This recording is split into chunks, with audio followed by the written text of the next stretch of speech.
தான் நம்ம first time start பண்ணியிருக்கோம் ஆரி ஒர்க்கை. ஸோ அதுக்கப்புறம் தான் தெரியுது இதில் இவ்வளோ வேலை இருக்கான்னு. ஸோ என்னென்ன ஒர்க்கோ அது எல்லாமே நான் சின்ன சின்ன கிளிப்பிங்காக போடுறேன்.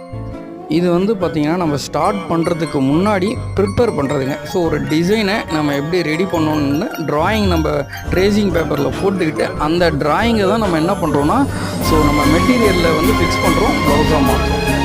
அதே மாதிரி நம்ம இந்த ஆரி ஒர்க்குன்னு கிடையாதுங்க, எந்த ஒரு ஒர்க் எடுத்தாலும் நம்ம அதில் எப்படி ஒர்க் பண்ணுறோமோ அதை பொறுத்து கண்டிப்பாக நம்மளுக்கு வந்து பணம் கொட்டுறதும் சரி, இல்லை பணம் வந்து நம்மளை கொட்டு போடுறதும் சரி, ரெண்டுமே நடக்குங்க. ஸோ நம்மளுடைய டெடிக்கேஷனை பொறுத்து தான் எல்லாமே இருக்கும். அதே மாதிரி தான் ஆரி ஒர்க்கும். ஸோ இது ஒரு டைப் ஆஃப் பிஸ்னஸ் தான், சரிங்களா? இப்போ இந்த வேலையை எடுக்கிறப்ப அப்படியே எடுக்கிறோம், சக்கு சக்கு இது கொடுக்குறோம், அது போடுறோம், அப்படியே பணம் கொட்டுன்னு கொட்டோம், அந்த மாதிரி எல்லாம் கிடையாது. ஸோ என்ன பண்ணுறாங்க பேக் எண்டில், எப்படி பண்ணுறாங்க, ஸோ அது எல்லாமே குட்டி குட்டி கிளிப்பிங்காக போடுறேன்.